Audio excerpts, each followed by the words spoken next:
Angelicus and Equations here. Sperb. Hello, and welcome to the 29th episode of Spurb's Herbs. Today we're going to be talking about one of my favorite herbs, boha, Menthe haplocalicis herba, also known as mint or field mint. And I promised on the last episode I'd be having some fresh picked peppermint. This is not peppermint, we're going to talk about that, but I have some fresh picked peppermint tea. And so I am ready. I hope you guys are ready to start another episode of Spurb's Herbs. So today we are going to discuss one of my favorite herbs. It's tasty, it is effective, and it is very commonly used in Chinese medicine. It's not peppermint, it is field mint or boha, and has a place in many formulas, not just for colds, and we'll see why I say that in just a minute, because it is in that category, but for many formulas like the popular Xiaoyao san. So we've had an episode on that, and this part of that, and lots of other really popular formulas as well. And of course, we're always going to have something a little different. And today we're going to be talking about probably the main active ingredient in boha, which is menthol. So we're going to get into menthol a little bit. So without further ado, let's start by getting into it. So before we begin, I will be discussing an interesting and useful product for the aches and pains of life. I researched a lot of this information for my course, Chinese Herbal First Aid Kit. This is one of my most popular webinars that looks at what Chinese medicinal products everyone should have in their medicine cabinets for those traumas in situations of everyday living. We discuss burns, bleeding, colds, sore throats, headaches, stomach pain, sinusitis, and many more issues. And they're easily purchased remedies. While geared towards Chinese medical practitioners, it is a wealth of information for any and everyone. Please check out this course and all of my online and live California Acupuncture Board continuing education units and NCCOM, or National Certification Commission of Acupuncture and Oriental Medicine, professional development activities courses at www.integrativemedicinecouncil.org. That's council, COUNCIL. That's integrativemedicinecouncil.org. So let's get into it. We're going to talk about one of the most important ingredients. One of the topicals I use often in my practice is a Chinese oil called Po Sum On. I like this formulation for several reasons. It smells a little better than other topicals. It's easy to use, comes in different forms, and has an interesting combination of herbs, including Huangqin or Scutellaria bicalensis radix, Gansao or Glycerissia urolensis radix, that's licorice. Shui Jie, I love this herb. It's the Latin is Daemonorops dracoresina, also known as dragon's blood. I just love the name dragon's blood. It's a resin, it's an herbal resin, and also includes oil of cinnamon, which is derived from rogue or Cinnamomum cassia cortex oleum. Oleum meaning oil. And it is also, they have a balm as well. So I like that as well, that they have a balm in this formation as well. So I like Po Sum On a lot. I'm not here to shill Po Sum On, but we're going to get into why I think it's important and why, especially in relation to what we're talking about today. So one of the most interesting herbs here, as I mentioned, is dragon's blood.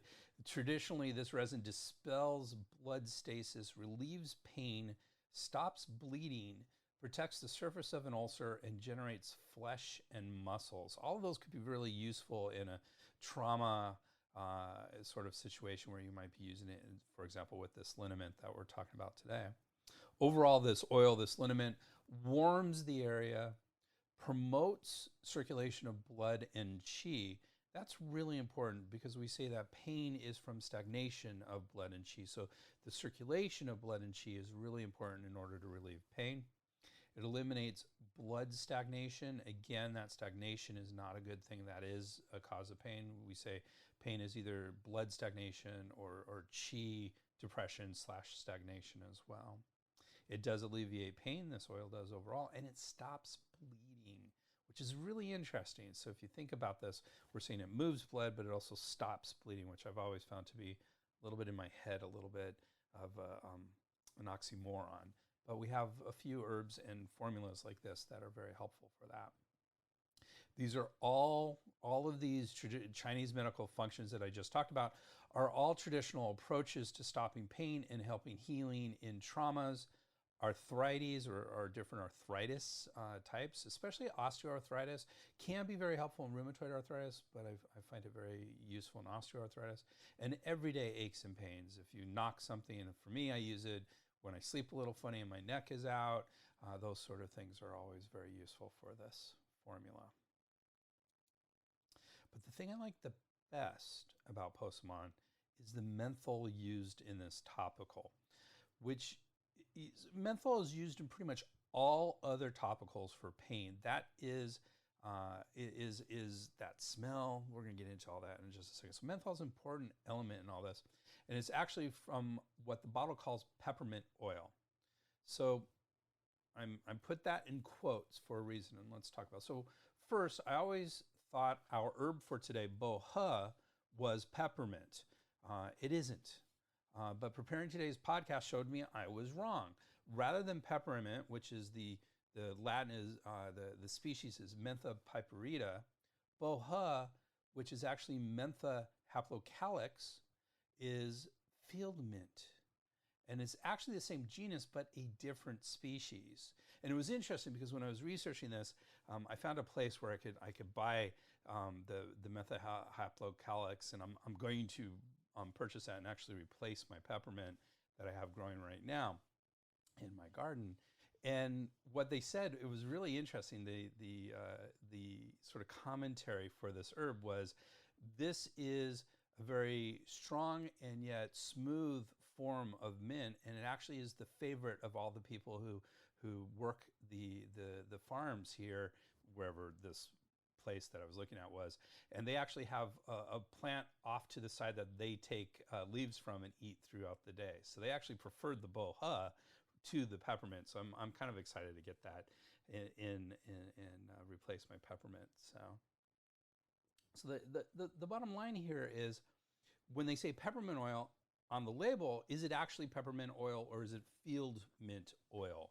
And I have a feeling that it's more the field mint oil, but I'm not sure. So, but they list it as peppermint oil on the package, which is fairly similar. Now, either way, the peppermint oil is a relatively natural source of menthol compared to synthetic versions. You can buy synthetic menthol. You can buy it in powder form or in highly concentrated form. And a lot of these topicals, that's how they add menthol into these topicals. But I like that Postamon gets it from actually distilling and concentrating the peppermint oil. And I think I read somewhere that they have their own farm where they grow the mint and they distill it themselves, but I couldn't find that resource again as I was studying as I was preparing today's Sperb herbs. But it's not synthetic, and I like that about the menthol that's included in Postamon. So that's a big reason why I like Postamon. Another big reason is Postamon has a large percentage of menthol. In fact, the amount of menthol in Postamon is among the highest levels of easily attainable pain topicals. Postamon contains about 15% menthol compared to something like 2% in many formulations. So it's several times rougher than that. You know, I've had patients who come in, and again, I'm not bashing on anyone, I'm not promoting anything here, but like, you know, I ask them, do you put anything, you know, they have a sore neck or sore back, do you put anything else, like Tiger Balm? I'm like, okay, Tiger Balm's fine, it's okay, but I really like this Postamon better. And now I know why. It's because Tiger Balm is on the lower side of menthol, and Postamon is on the much higher side of menthol. And I'll have patients come back and go, you're right, this stuff is much stronger than the Tiger Balm is. Now, part of what the Tiger Balm also is, it's balm, which means it has to be in a carrier that is semi-solid, and that actually reduces the percentages. Like I feel like the Postamon Balm, which it does have Postamon Balm, you can buy that, is not as strong as the oil, because I think of the carrier, it kind of dilutes it a little bit, but still like the Postamon a lot. So menthol, as I mentioned, is widely used in topical applications and gives that distinctive cooling sensation present in many medicinal topicals. So you put it on and you have that cooling sensation right away. And it also gives off that distinctive smell that when we were kids, we'd say it's the Bengay smell or the old people smell. Now that I'm old, I sometimes have that smell myself. So why is such a stinky chemical so widely used in so many topicals? And the short answer is because it works. There's some pretty good evidence that it is antibacterial and possibly even broadly antimicrobial. So that's not a bad thing. You're not supposed to put this on open wounds, but sometimes, you have a scrape and you're not sure it's quite open or closed and you might try it. So this isn't a bad thing to have there. But the reason why it works so well to help pain is because it actually activates kappa opioid receptors. And that's important. These receptors are part of the nervous system that opioids like morphine activate to strongly reduce pain. Now, opioids, if you're not familiar with them, we are in the middle of an opioid epidemic. There are issues with opioids, but for acute conditions, I have no problem with opioids whatsoever. It's the chronic conditions where I think the opioid epidemic kind of gets into play.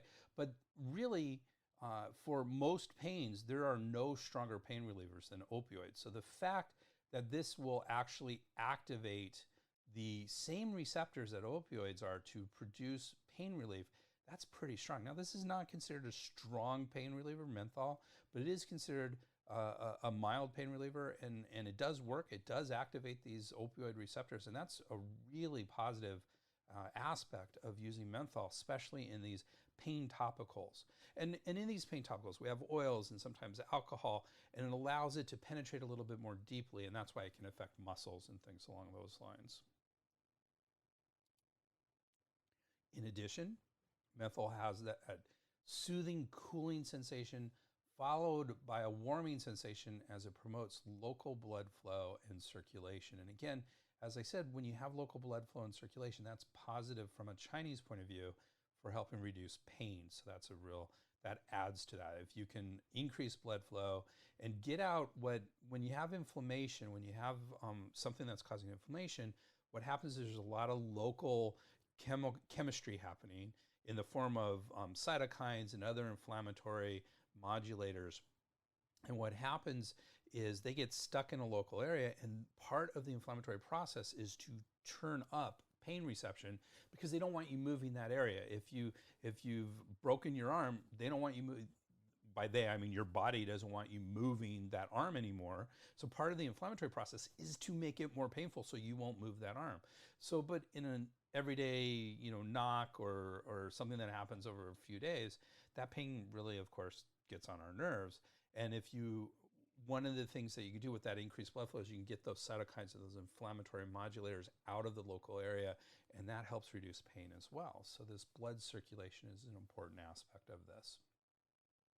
So the transient receptor potential melastatin-related 8, that's the shortened to TRPM8 channels. So these are channels in the bodies are widely accepted to be the main targets of menthol in different cell types, including neurons. And of course, when we're talking pain reception, we're talking neurons and smooth muscle cells of several organs. There are things, taking this internally can help a little bit. I'm not suggesting you take it internally because most of the forms are not internal forms of menthol, but you can if prepared properly. There is actually one of the sore throat medications I recommend often will have a little bit of menthol in it. And it can help digestion supposedly as well. So that these TRPM8 channels in the smooth muscle cells can actually be part of the intestines, can help relax that and all that. So that's good. These channels are also implicated in the detection of cool and cold temperatures by afferent A delta and C nerve fibers. So that's getting a little technical in there, but afferent means to the brain, and A delta and C nerve fibers are different types of nerve fibers that specifically in this case we'll look at temperatures. communicate temperature differences in the fingertips and periphery, basically, of the body. Menthol-containing products, including Posamon, are used to help breathing during colds by rubbing on one's chest, sort of like the old Vicks Vapo Rub. You know, you'd rub it on and it would clear open up the nose. The vapors, the menthol vapors, that's what they were, would open up the nose. It's also included in many hemorrhoid preparations to kind of subdue the burning pain of a hemorrhoid, an active hemorrhoid. It may be helpful to stop itching insect bites. I haven't tried that. I keep forgetting to try that. We do, you know, for a few months where I live near San Diego, we'll get some insects going. We got, a few years ago, we got infestation in San Diego in general of what they call ankle-biting mosquitoes. And they make big bites. So, and they last for days. So I'm going to try this, putting that on and seeing if that helps a little bit. And it makes sense that it would. So, all right. And that's sort of introduction into menthol and some uses of that and why it might work. So with this little side discussion, I think we're ready for the main event. Let's get into bo he.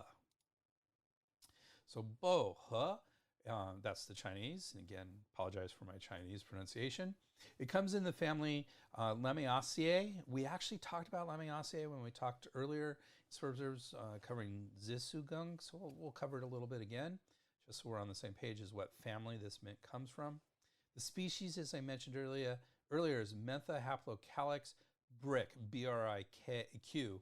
And that usually, when you see, you know, big letters like that after a Latinized species name, that's indicative of who was the discoverer, who actually classified this. And so it was a botanist or a naturalist. I don't know who this was. You can look up, you know, the actual names, but BRIQ is the name there. The medicinal part for this is the whole herb. It's herba, so it's the whole herb. The English translation, I don't know what the English translation is for bo he. I think it just refers to like field mint or something along those lines. Other names for this are just mentha. As I mentioned, mint, field mint, wild mint. In Japanese, it's called haka. Again, I don't know how to pronounce that. In Korean, it's baka. Haka is H-A-K-K-A, and in Korean is B-A-K-H-A. And in Chinese, it can also be called fan he sai and ren don zao. So those are all different names for this. Notice peppermint is not one of the names. Again, I've been saying peppermint for decades now, so that's a big issue for me. Remember, I have several main sources that I look at for these. The three big ones for individual herbs are Bensky and his team. And he says the dose is 2 to 6 grams in decoction a day. And both two of my other sources, both Chen and Chen and Brandon Wiseman, say the dosage is 2 to 10 grams added at the end of the decocting process. There's a lot of volatile oils in bo he. And those can steam away, so you don't want to cook it for a long time. So you add it in just at the end of a decoction, which remember is a boiling water distillation, basically, extraction process. So let's talk a little bit about the Lamiaceae family. So the Lamiaceae, also known as the Labiatae, Labiatae family, and includes flowering plants commonly known as the mint, dead nettle, or sage family. Generally, Lamiaceae is considered the Lamiaceae, there's no N in it, Lamiaceae is considered the more correct name, though Labiatae is a correct alternative. It hasn't been replaced. And these herbs, this family includes many aromatic culinary and medicinal herbs, including basil, mint, rosemary, sage, savory, marjoram, oregano. It sounds like you couldn't cook Italian food without this family being around. Hyssop, thyme, lavender. Okay, now we're into French cooking. Salvia, catnip is in this, oriental motherwort, and perilla. Perilla is an interesting one as well, which often the form of that is called Japanese mint. So that makes sense as well. There are approximately 236 genera So remember, genera are just up from species and up to 7,500 species. That's a big family. You know, I often, when I cover these herbs, they have a few hundred species or 1,000 species. So 7,500 species is up there. I'm sure there's bigger families out there, but that's a pretty good size family. And the flowers from this family are usually bisexual, so rather than unisexual. So they can actually pollinate themselves is basically what we're saying here. The category of this, according to Bensky, it is a cool acrid herb that releases the exterior. And Chen and Chen and Brandon Wiseman are similar, but they kind of translate it slightly differently. Chen and Chen actually says, so Bensky says it's a cool acrid herb that releases the exterior. What a cool acrid herb does is treat wind heat. And Chen says it is a wind heat releasing herb. So it kind of goes on what the herb is doing rather than what it does. That makes no sense whatsoever. But one is the herb is cool and acrid, and it has the effect of releasing wind heat. So they're just kind of different ways of looking at the same thing. And Brandon Wiseman does say it's a cool, acrid, exterior releasing medicinal. So very similar to what Bensky and his team says. Speaking of Bensky, his team says it is acrid, aromatic, and cooling, and enters the lung and liver.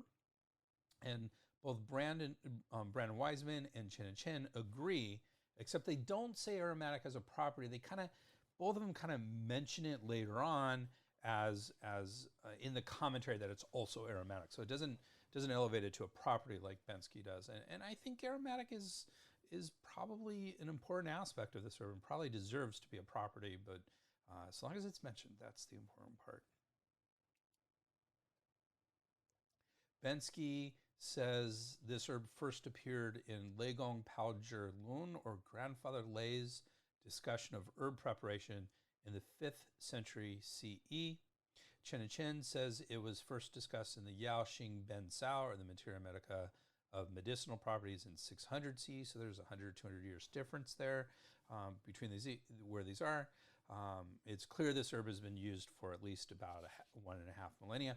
I have to say, I was a little surprised. I was really expecting this herb to be in the Shennong Ben Sao Jing, which is the first existing pharmacopeia of Chinese herbs, and that was about 200 CE, so several hundred years before Bensky says it was first mentioned. So I'm a little surprised. I thought this was a really old, it is an old herb, but I thought it was one of the first herbs that was discussed, but it wasn't. So I was a little surprised by that. It's a little bit different. Quality. How do we determine good quality of Bo He? So according to Bensky and his team, this herb is cut twice a year. It should consist of a minimum of 35% leaves. I love this percentage. So a good chunk of it should be leaves, but there should also be other things, at least 35% leaves. Good quality consists of dark green leaves with a cool, aromatic fragrance. Having just with my peppermint tea that I picked just before this, my hands smell of peppermint. It's such a nice smell. So Zhao and Chen, now this book is actually about how, I don't recall the actual name, it's in the bibliography, but it's a book about how to determine quality herbs. So I like looking at it. It also has some properties and stuff in there. We'll talk about those in a little bit, but I really like this as a resource for the best quality. And they say superior grades are leafy, deep green in color, and have a potent aroma. And they say the product should be no less than 30% leaf. So that's similar. You know, Bensky said 35% leaf. This says 30% leaf. At least plenty of leaf in there. Both teams say Subohe, grown in the Taizong area around Suzhou or Jiangsu, is the highest quality. So if you want the best field mint, you want to get the Subohe that's grown in these areas. So let's get into the actions, the Chinese medical actions for these herbs. According to this herb, we're singular here. According to Bensky and his team, Bo He has several Chinese medical actions. It disperses wind heat. We already kind of mentioned that. Clears and benefits the head, eyes, and throat. it vents rashes. It allows constrained liver qi to flow freely, and it expels turbid filth. We're going to explain that turbid filth. I think it's kind of expressed a little bit better by some of the other books, but I love that term, turbid filth. So this is the books are all pretty much in agreement. They all kind of say these things in slightly different ways. And again, I like comparing them because in those slightly different translations, those slightly different approaches, we learn a lot about what the herb actually does. So Chen and Chen agrees, saying it releases the exterior and dispels wind heat, clears the head, brightens the eyes, and benefits the throats. It vents rashes, soothes and relieves liver qi stagnation, and disperses turbid qi from the abdomen. So now we have, instead of turbid filth from Bensky, now we have turbid qi from Chen and Chen. But it adds in from the abdomen. So that turbid filth is starting to talk about how this helps digestion. And that's really what we're talking about here, is it aids digestion to a certain extent. It's specific types of indigestion, but that's where it's coming from. Brandon Wiseman very similarly says disperses wind heat, clears and disinhibits the head and eyes, disinhibits the eyes. So this term disinhibits, kind of implies a binding, something that's preventing them from working properly. Outthrusts papules. So instead of saying vents rashes, it says it outthrusts papules. So papules, if you're not familiar with the technical term, papules are small fluid-filled sacs, in a rash. So that's what a papule is. So this is saying there's little fluid-filled sacs that need to be expressed.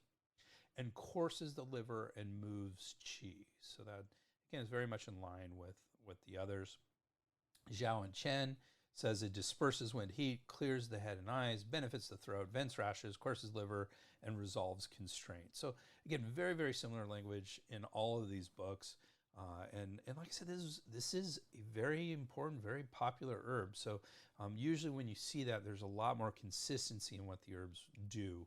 And we see that very much in this herb, boha. So Western uses of this herb. So I didn't find any. Well, peppermint, Mentha piperita, is widely known and used in Western herbalism. Mentha haplocalyx is not mentioned as a Western herb in any research I could find or on internet searches. When I put in Mentha haplocalyx or calices, which is just a different form of it, of the same word, I got, not everything I got was Chinese, stuff. There was nothing Western. Usually I have a few sources. First of all, I have several books on Western herbs. They weren't in any of those. And on the internet, there's a few sites that are very good for Western herbs. I couldn't find it anywhere there. So I don't think this herb is well known. I think they just stick with the peppermint. Again, this is similar. It's not exactly the same. It doesn't have exactly the same constituents. So I don't know if it's used interchangeably or not. But really didn't get much of anything as far as Western uses were for this herb. So, in these books, there's commentary on these herbs, and in the commentary, you learn a lot about the herbs. So the commentary in Bensky et al. Discusses some interesting aspects of this herb, and here's some quotes from them. Its best effect is to facilitate the dispersal of wind heat in the upper burner while treating the effects of wind heat on the orifices of the head. So when we're talking about orifices of the head, we're talking about our eyes, our nose, our mouth, our ears. There's a lot of orifices in the head. Its sweat-inducing effect is quite strong. For this reason, it is often used to treat sores and rashes on the skin, headache and red eyes, superficial visual obstructions, sore throat, and mouth ulcers. They continue in the same book and translate a portion of the Essays on Medicine, Esteeming the Chinese and Respecting the Western. And that book, as translated by Bensky, says, it can bring out cool sweat, and as such, it is an important herb for warm pathogen disease, which needs release through sweating. If used in small amounts, it is good for harmonious adjustment of the qi in internal disharmonies, and treats pain from liver qi, gallbladder fire, constraint and clumping, or liver qi moving internally. So I always can use a little bit of liver qi moving, so this is good for me. And cooling, that's good too. Again, from this book, there's another quote from Zhang Shi Chun, who elaborates here. Bo he leaves are similar in flavor and temperature to Borneolium or Bing Pian. They excel at penetrating the orifices. Their strength reaches internally to the organs, sinews and bones, exteriorly to the pores, interstices, skin, and hair. Everywhere they vent and penetrate, thus enabling the herb to treat aching bones and sinews in warm pathogen disease.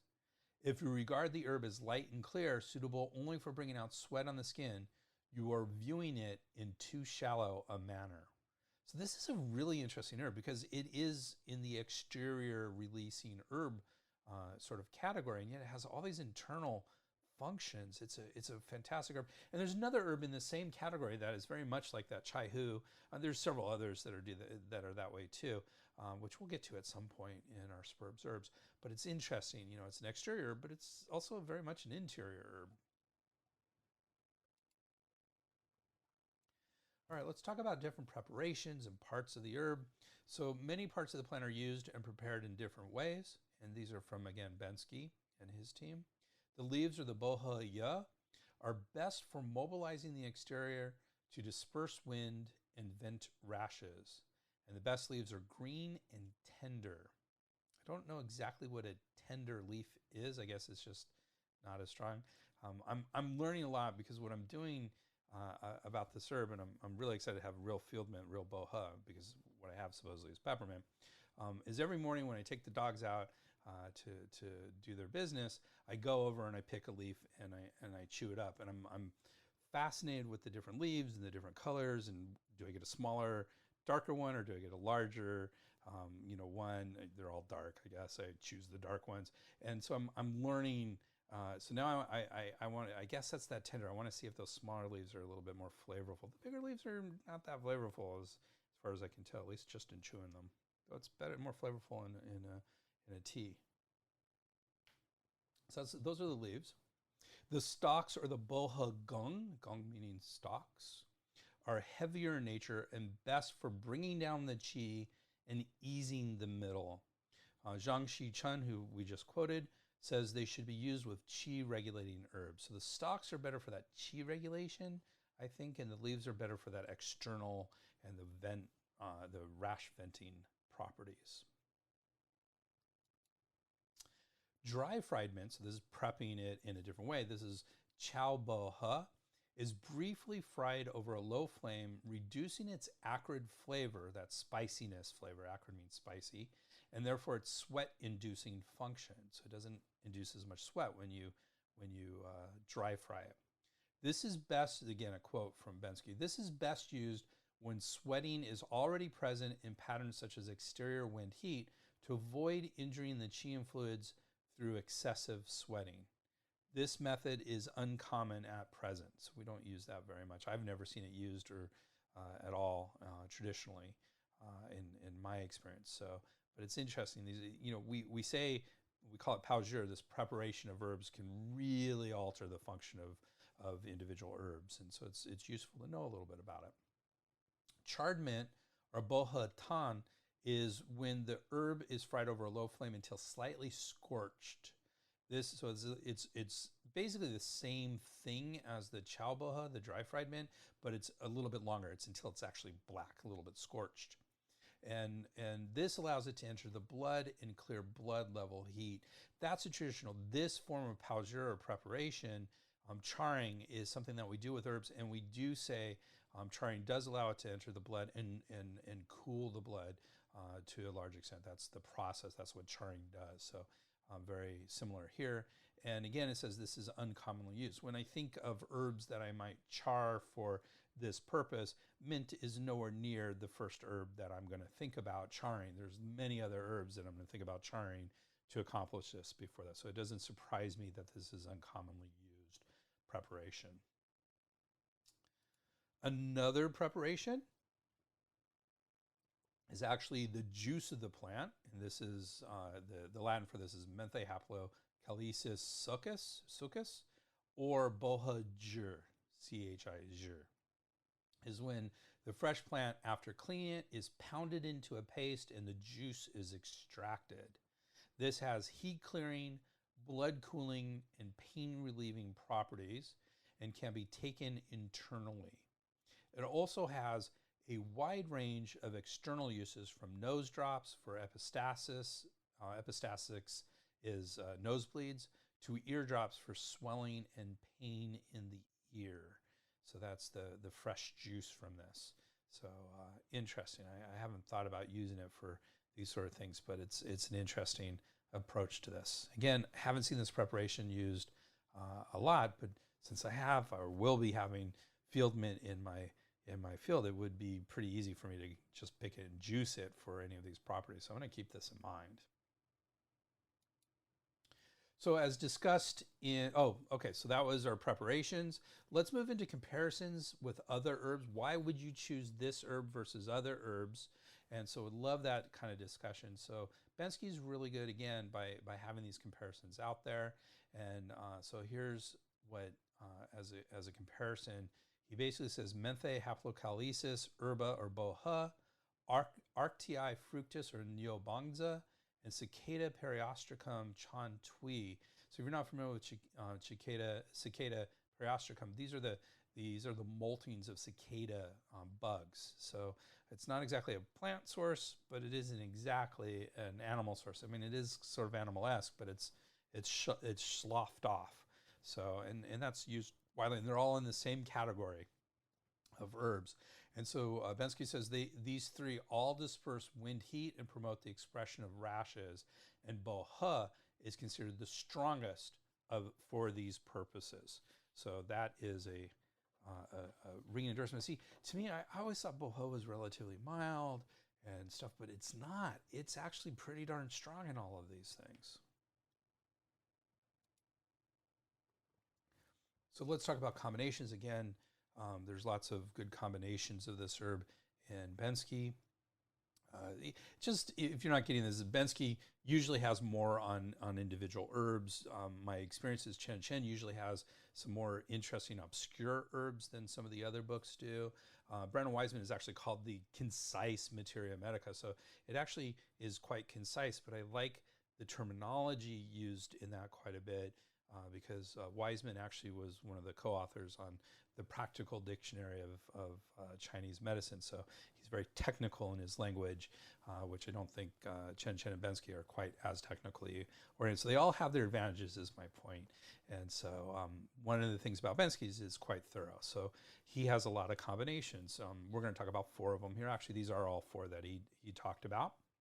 So one of the combinations is boha with Schizonepidae herba or Jingzhe, which is acrid, warm, and also enters the blood. It has a strong wind-expelling action.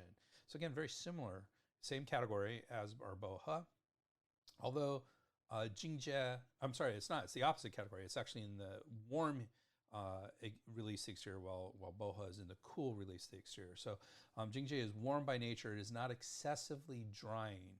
Boha is acrid, cool, and disperses wind heat, tending to enter the qi level. So we haven't really talked a lot about the qi level, but there's an approach to how warm pathogens enter the body called the 4 levels, and so the qi level is one of those 4 levels. At some point, we'll get into the 4 levels. Combined, both the qi and blood are affected, and the wind expelling and sweat inducing actions are very strong. This pair is therefore ideal for treating wind heat obstructing the exterior. It's a great combination because they balance each other out temperature-wise. So that's a very interesting combination and just really kind of strengthens that exterior releasing aspect. Boha can be combined with Stellaria radix or yin chai hu, which is sweet, bitter, and slightly cold. It enters the liver and stomach channels to cool heat from deficiency and eliminate the fever resulting from childhood nutritional impairment. That's an interesting aspect. Boha disperses wind heat and also cools the liver. Together, they cool and drain pathogenic heat from the liver and reduce steaming heat in the bones from consumptive heat. So this idea of steaming heat or steaming bone heat is sort of the Chinese perspective on tuberculosis. That's how they often describe tuberculosis. And consumption is another term for tuberculosis. And then there's a heat sensation with that. So that's from consumptive heat here. So again, very good for tuberculosis, this combination. Bohe can be combined with Uncaria ramulus cum uncis, which is gotung. Gotung is sweet and slightly cold, pacifying the liver and cooling liver heat, extinguishing wind and alleviating spasms. So we say spasms are caused by wind. So extinguishing wind and alleviating spasms are all one function of this herb gotung. Gotung tends to clear, while bohe tends to disperse. Together they expel wind heat, soothe the throat, and calm liver wind. The pair can be used to prevent children's febrile convulsions where there is fever. For chills, Jingzhi can be added for even greater effects. Remember, we just talked about Jingzhi, and that's warming. So if there's some chills there, add in a little bit of warming from the Jingzhi, and then you will release the exterior even more strongly.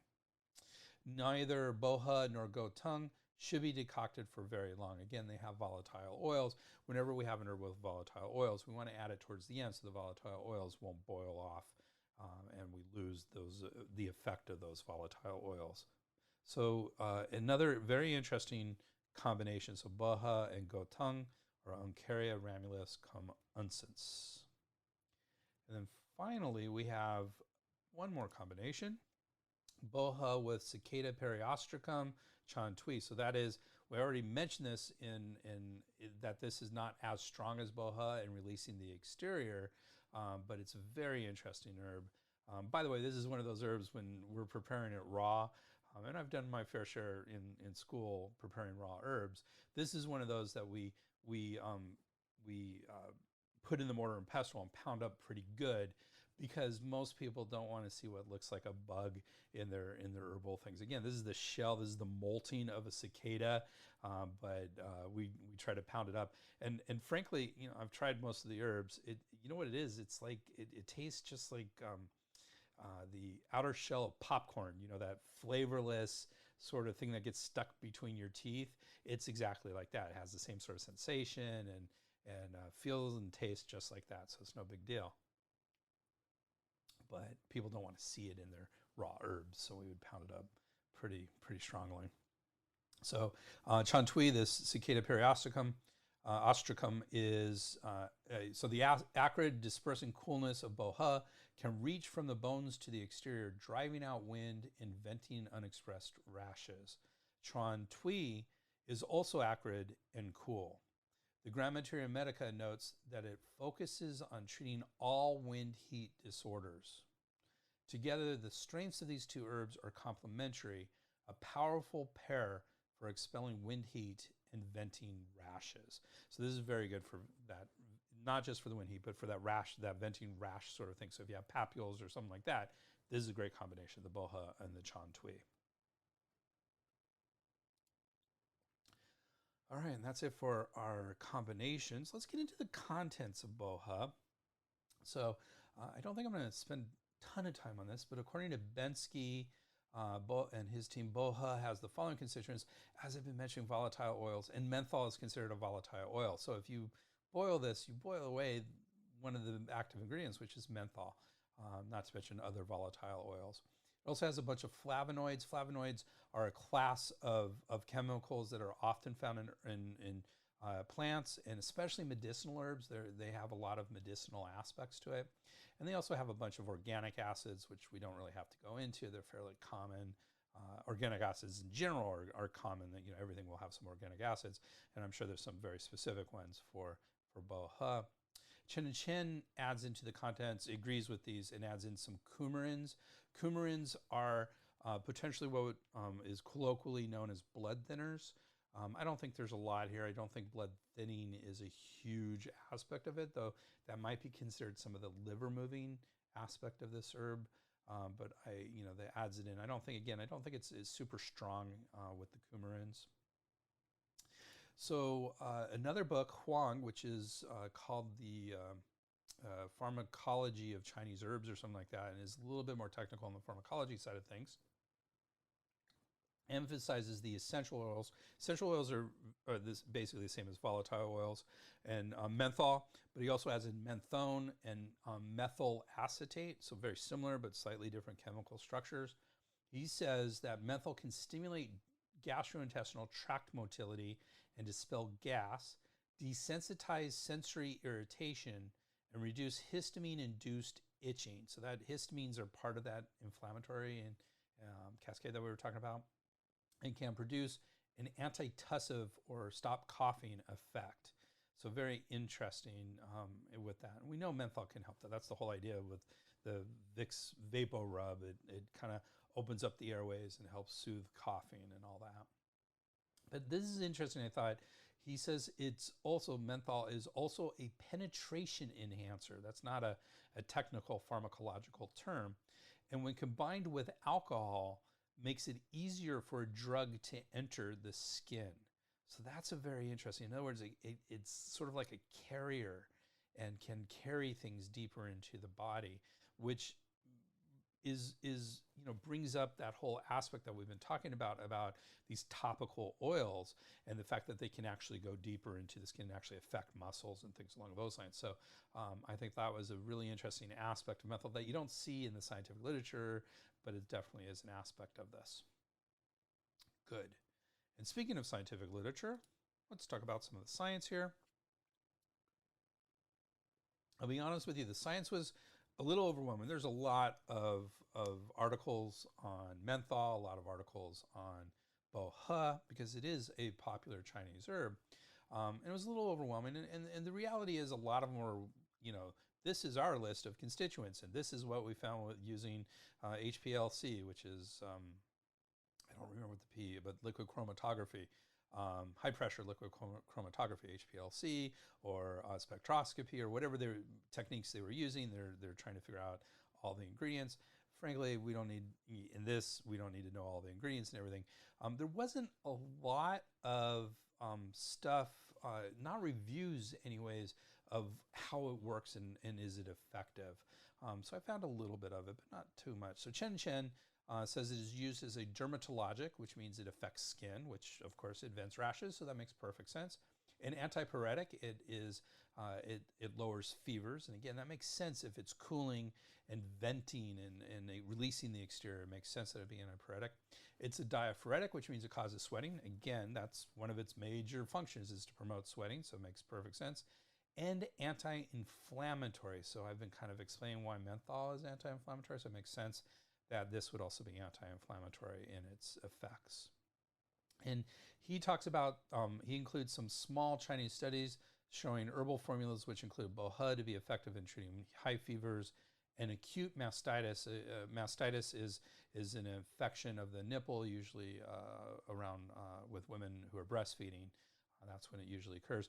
I don't usually like to include studies with herbal formulas because it doesn't say that this herb is helping or not. It's like the whole herb, the whole formula together is accomplishing that. And so I don't find that to be super useful in elucidating what bohe does or doesn't do.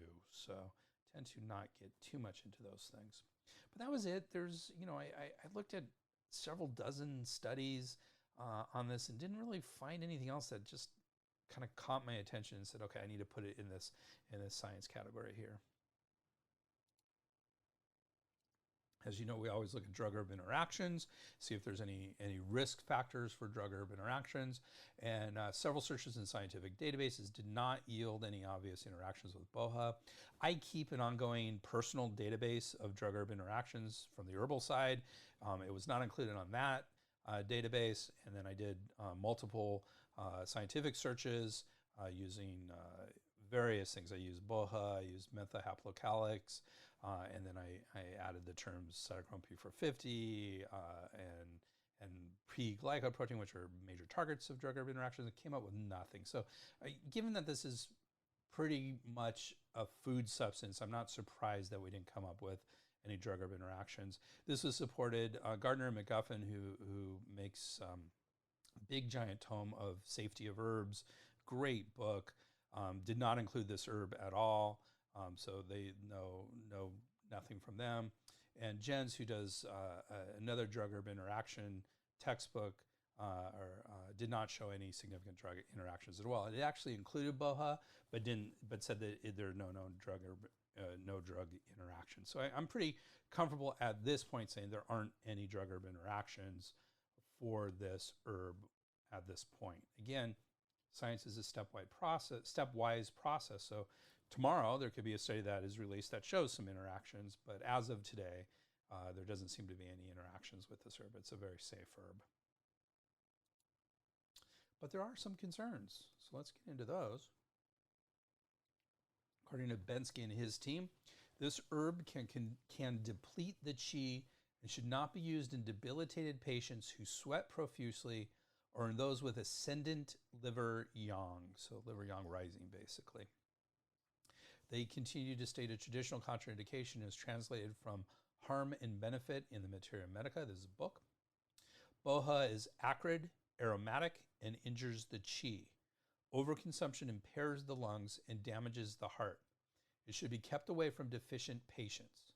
It should not be taken soon after recovering from an illness, for if the exterior qi is weak, it will cause continuous sweating. It is also forbidden for cough from cold lodged in the lungs without any heat symptoms. Remember, it's cooling, so we don't want to use it in a cold situation. Yin deficiency with fever is another circumstance in which excessive sweating from BOHA may readily injure the yin and yang fluids. So there are some, remember we said this strongly opens up the, and releases the exterior. So we want to be, if we do that inappropriately at the wrong time, then we can cause injury. And that's really what all these are saying is you just want to make sure you're using it properly. Moving on, Chen also says something similar. It says BOHA's dispersing nature can consume qi and yin, and it should be used with caution in patients with yin deficiency, yin deficient heat, xiao ke, which is wasting and thirsting syndrome. That's often associated with diabetes, a Western diagnosis of diabetes. Perspiration from qi deficiency, liver yang excess, and those patients who are recovering from chronic illnesses or have deficiency symptoms. And they add chronic repetitive use may lead to depletion of qi and yang reserves. So it's a good thing I don't drink mint tea every day.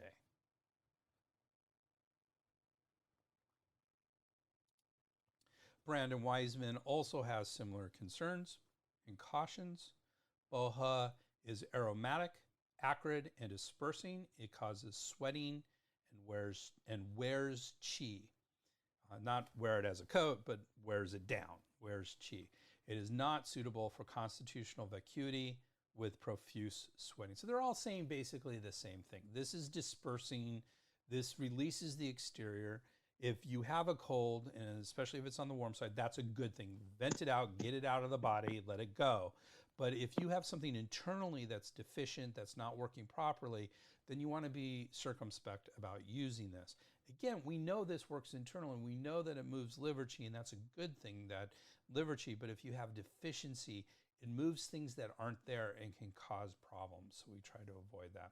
And by releasing the exterior and causing sweating, it can especially affect yin fluids and make those even more deficient. So those are sort of the warnings overall, and they all kind of agree in that context. And that is pretty much it for our discussion of BOHA. But don't leave yet. Let's talk about our next episode. And delicious. God, peppermint is so good. I'm so glad I'm having some peppermint tea, or I'd be wanting some really badly.